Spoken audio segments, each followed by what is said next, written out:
মণিপুর রাজের ভক্তিতে তুষ্ট হয়ে শিব বর দিয়েছিলেন যে তাঁর বংশে কেবল পুত্রই জন্মাবে।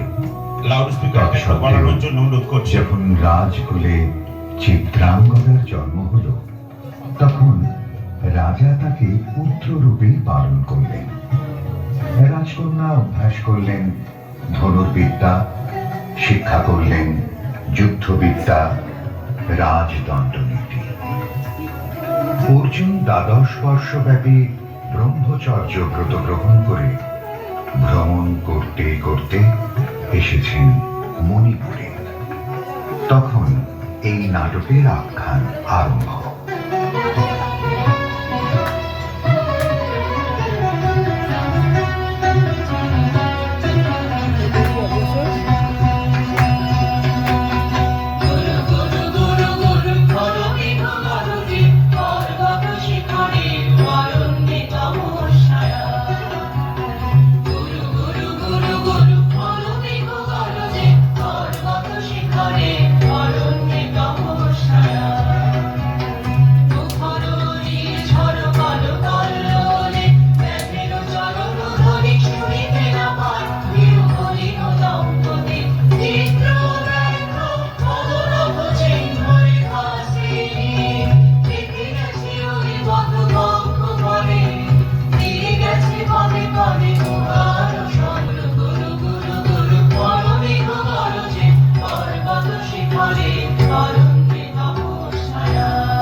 স্পর্ধা অর্জুনে যে করে অশ্রদ্ধা, সে কোনখানে পাবে তার আশ্রয়?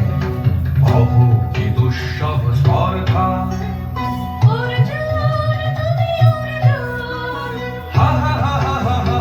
বালকেরও দল, মার কোলে যাও চলে নাই ভয়।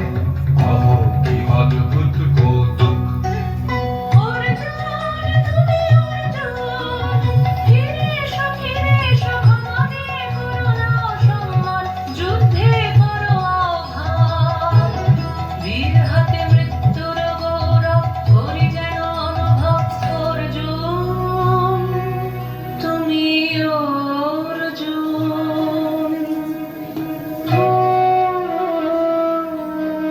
সখী, কি দেখা দেখিলে তুমি?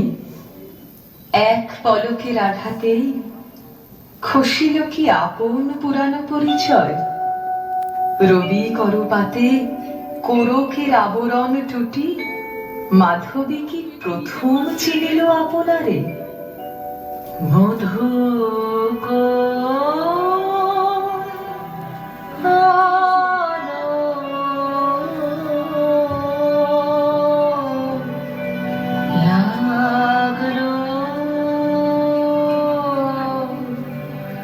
লাগলো চোখে, লাগলো চোখে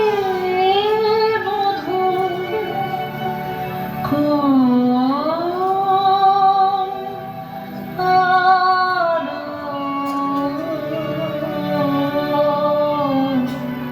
লাগলো লাগলো চোখে মধু কোনালো লাগলো চোখে মধু কোনালো লাগলো চোখে বুঝি দীপ্তি রূপে ছিলে সূর্য লোকে মধু কোনালো লাগলো চোখে ছিল মন তোমারি প্রতি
না মন তবে কেন